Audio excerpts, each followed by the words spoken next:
Football মার্কা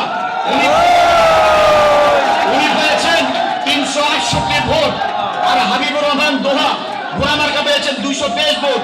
আমি গোলাম রব্বানী পুতুলকে এই মোহনগঞ্জ পৌর বিএনপির দ্বিবার্ষিক সম্মেলনের আজকের সাধারণ সম্পাদক হিসেবে নির্বাচিত ঘোষণা করলাম।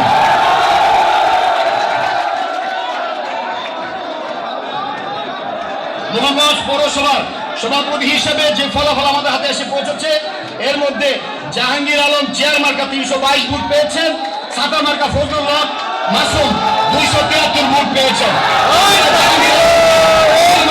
322 ভোট, তাকে আমরা বিজয়ী ঘোষণা করছি। ধন্যবাদ সবাইকে। এই মুহূর্তে আমরা সাধারণ সম্পাদক দ্বিবার্ষিক সম্মেলন মোহনগঞ্জ উপজেলা বিএনপির সাধারণ সম্পাদক হিসেবে ফলাফল আমাদের হাতে এসে পৌঁছেছে। আমরা ফলাফল ঘোষণা করছি। টিপু সুলতান মাস মার্কা পেয়েছেন 216 ভোট, আর গোলাম এরশাদুল রহমান উনি ভুয়া মার্কা পেয়েছেন 275 ভোট। গোলাম এরশাদুল রহমান 275 ভোটে বিজয়ী ঘোষণা করছি।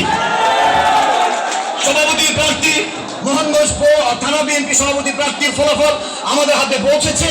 আমরা সভাপতি প্রার্থী ফলাফল ঘোষণা করছি। সভাপতি প্রার্থী হিসেবে জনাব আকম শফিকুল হক মোটরসাইকেল মার্কা 226 ভোট পেয়েছেন, ছাতা মার্কা সেলিম কার্নেল 265 ভোট পেয়েছেন।